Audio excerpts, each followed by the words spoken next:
doctor Diego Bernardini, quien nos está visitando aquí en la ciudad de Tandil y que hoy va a estar justamente brindando una disertación en la sede de OSDE, organizada por Novum Farmacias. Ante todo, bienvenido. ¿Cómo le va? Un gusto, Roberto. Gracias por la invitación. Bueno, la idea del día de hoy es adelantar un poquito lo que será esta disertación, la nueva longevidad, algo realmente muy nuevo, llamativo el título y que a la vez, bueno, nos sentimos identificados muchos con el tema, ¿no? Sí, correcto. Es hablar un poco de un fenómeno, de uno de los transformadores más fuertes, con mayor dato, con mayor evidencia, que van a marcar tendencia en esta primera mitad del siglo XX, del siglo XXI. La realidad es que estamos viviendo más tiempo, estamos viviendo de una manera más saludable, tenemos suficiente investigación que avala cómo hacer de esta segunda mitad de la vida una etapa que sea larga, que sea de bienestar, y por otro lado tenemos el contrapeso de unas tasas de natalidad, de un recambio demográfico que cada vez es más bajo, por lo cual la realidad es que nuestra sociedad se está transformando, y no solo se transforma nuestra sociedad, sino que se transforman nuestras vidas. Y es una situación que la estamos viendo ahora en nuestro país, pero que ya de alguna manera lo veíamos anteriormente en otros lugares, por ejemplo en Europa decíamos estaba envejeciendo, ahora nos está pasando a nosotros. Sí, esto es un fenómeno global. La diferencia, vos recién mencionaste Europa y es muy interesante porque el proceso de transición demográfica que a Europa le llevó 100 años, o sea, de alguna manera desarrollarse como sociedad, consolidar las instituciones de protección social que tienen que ver con la salud, con las pensiones, por ejemplo, con la educación, en nuestros países, en nuestra región, nos va a llevar una cuarta parte, o en el mejor de los casos un tercio. O sea, estamos hablando de 25 o 30 años. Estos son datos del Banco Interamericano de Desarrollo, que viene siguiendo un poco todas estas tendencias. Entonces, nosotros estamos ante una situación que es muy acuciante, que es de magnitud, que requiere de una solución compleja y que requiere ser considerada desde el punto de vista, y repito, desde la política pública, pero mucho más desde nuestra persona, porque la realidad es que si uno piensa, a ver, cuánto dura la segunda mitad de la vida, podemos hablar desde los 40 largos, los 50, los 60, hasta mi última abuela que vivió más de 100 años, bueno,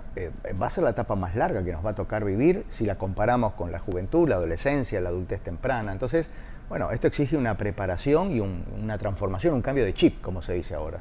Justamente por dónde iría esa preparación, digo, considerando que muchas veces uno vive tan acelerado pensando en el día a día, ni siquiera puede pensar en el año que viene, qué pensar para las décadas siguientes, ¿no? Correcto. Bueno, a ver, hoy sabemos también en base a las investigaciones que el gran indicador, si se quiere, de lo que significa, pongámoslo en estos términos, un buen envejecimiento de uno malo, es la salud. No es lo mismo el devenir del tiempo cuando uno tiene una condición de salud aceptable, saludable en ciertos términos, que cuando no la tiene.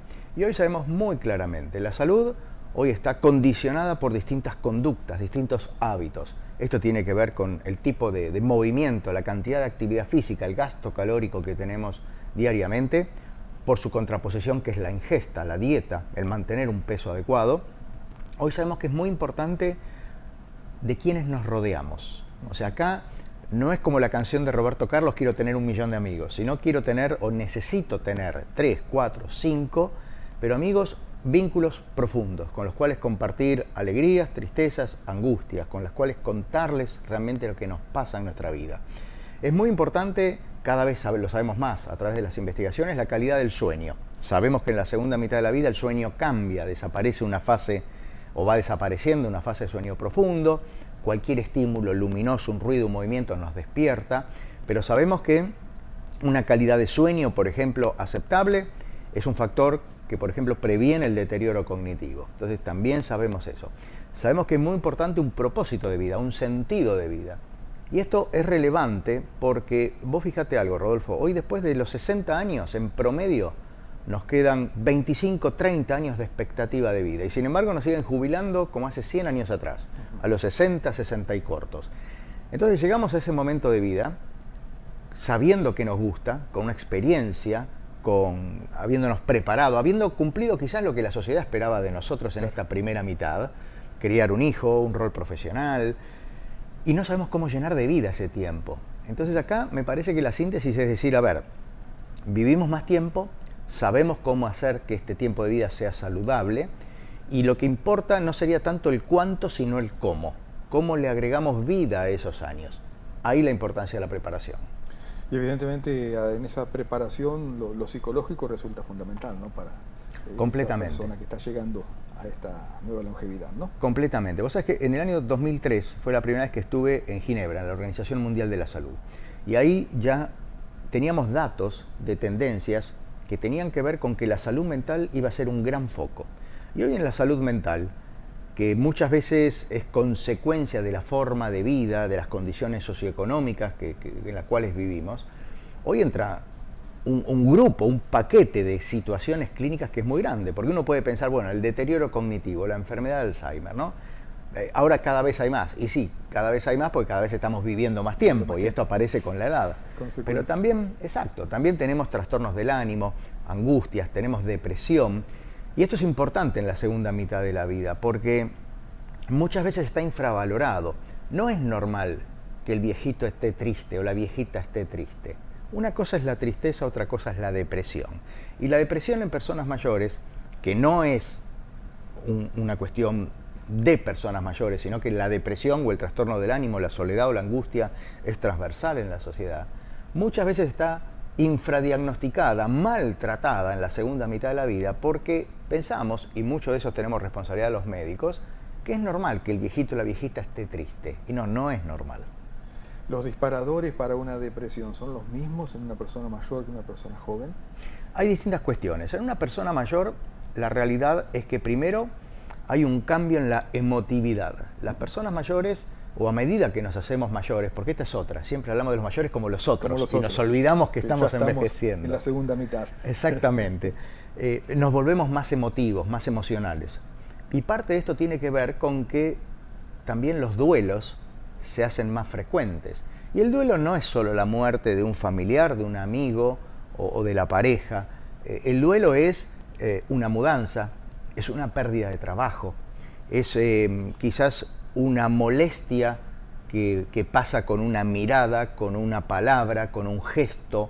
O sea, el duelo cambia, se modifica, no hace que desaparezca, pero lo cierto es que se hace un poquito más frecuente. Entonces ahí aparece otro valor importante, hoy lo conocemos como resiliencia, que es la capacidad de adaptarse, de superarse.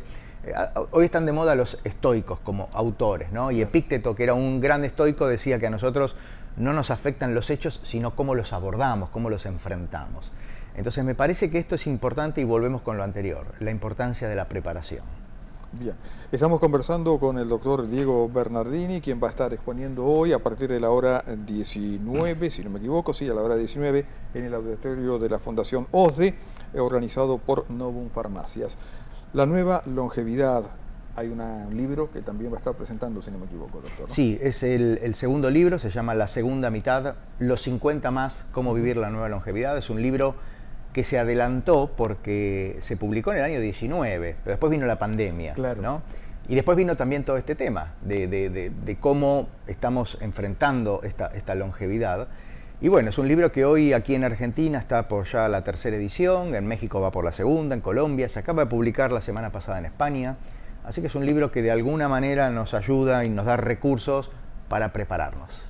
¿Por dónde pasa justamente alguno de los capítulos del libro, algo en particular que haya causado, digamos, este impacto que ha dado lugar justamente a las diversas ediciones? Sí, yo creo que pasa por visibilizar un hecho, como digo, que muchas veces de alguna manera dejamos de lado. A ver, todavía estamos pensando que todo joven es exitoso, que la juventud es lo mejor que nos puede ocurrir.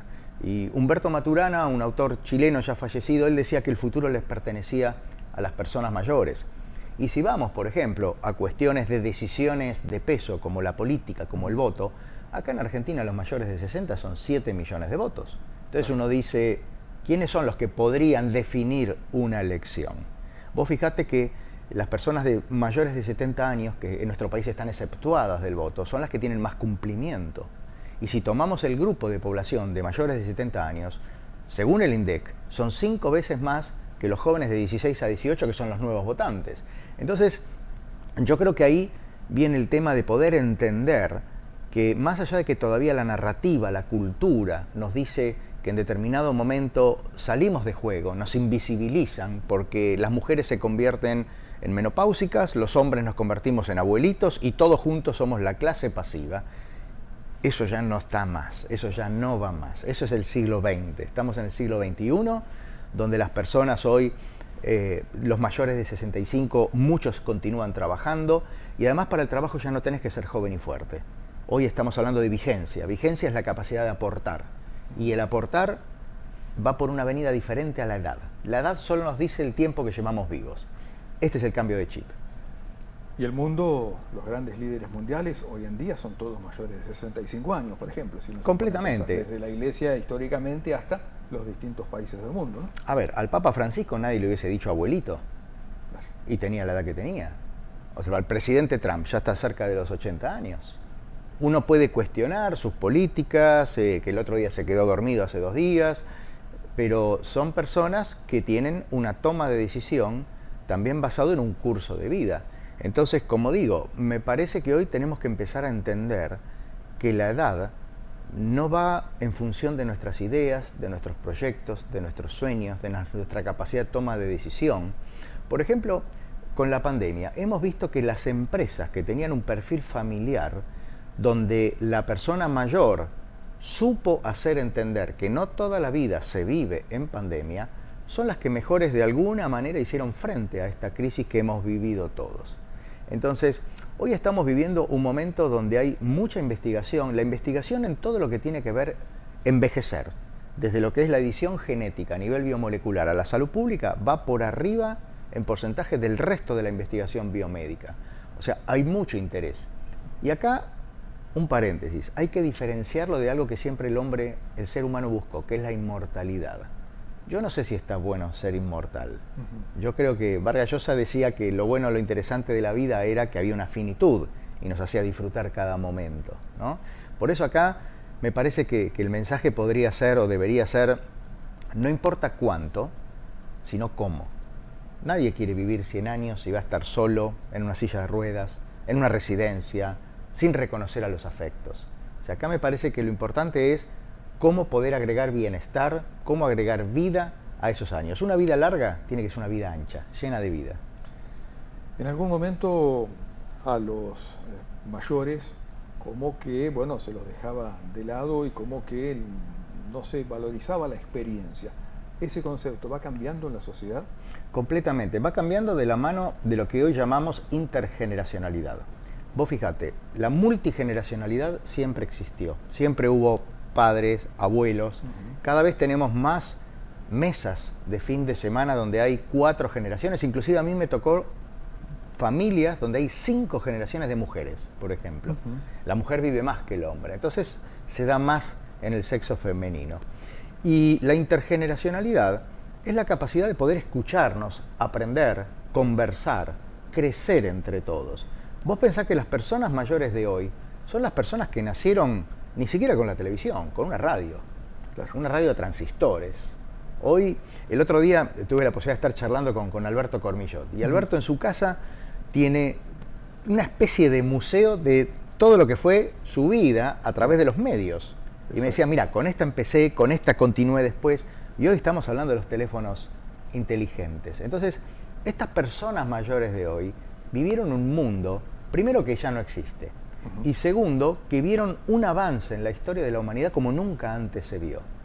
¿Cómo nos estamos perdiendo ese capital? ¿Cómo nos estamos perdiendo ese conocimiento?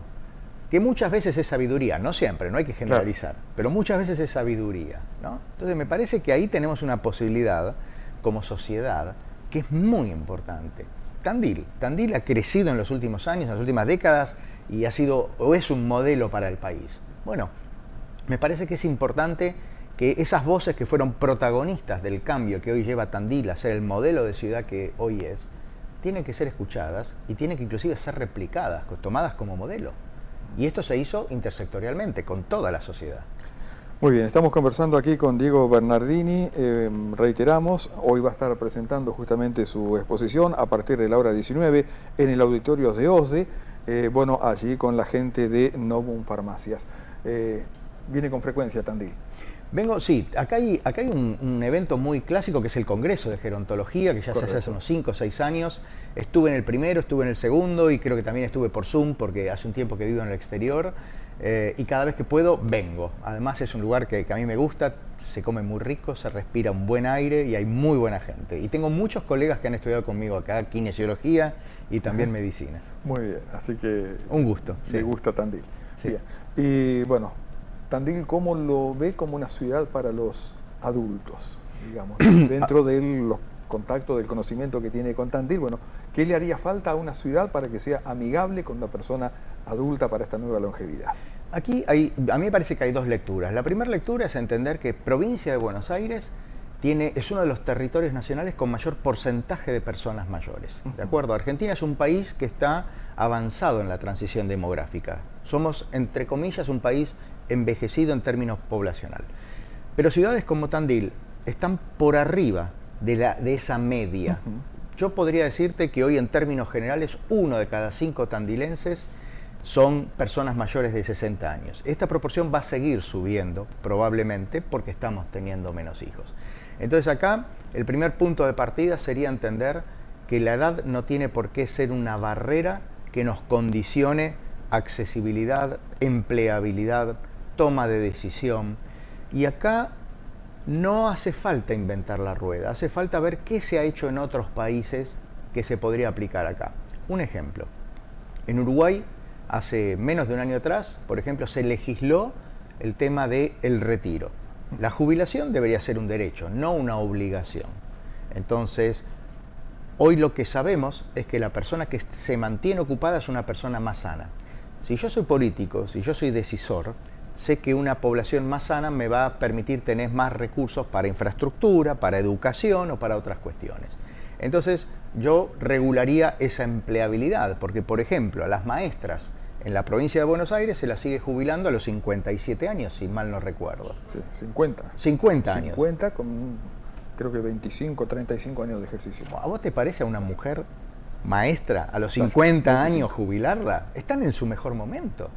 Una bibliotecaria, por ejemplo, perfectamente que viene de otra forma, y acá en Tandil hay una práctica de intervención comunitaria en una biblioteca. Recuerdo porque me tocó ser jurado de un premio de la Fundación Navarro Viola, donde hacen muy buenas prácticas. Entonces, ¿a qué vamos? Tenemos que empezar a entender que este tipo de cuestiones ya no van. Por ejemplo, la empleabilidad, ¿no? Tenemos que entender que la salud se maneja hoy desde lo preventivo. Tenemos que entender esta intergeneracionalidad, ocupar a estas personas mayores.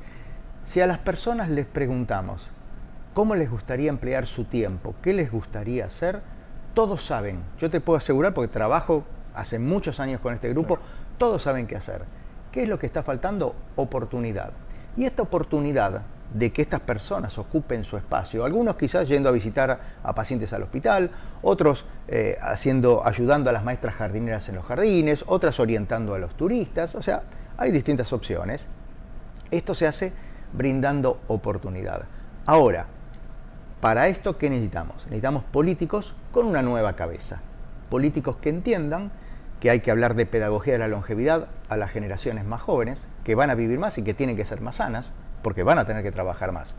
A ver, claro, si estamos viviendo más, vivir cuesta dinero. Obviamente. Va a haber que trabajar más, va a haber que ahorrar más, va a haber que educar. Los países más desarrollados, ¿dónde tienen la equidad de nivelación? En los sistemas educativos.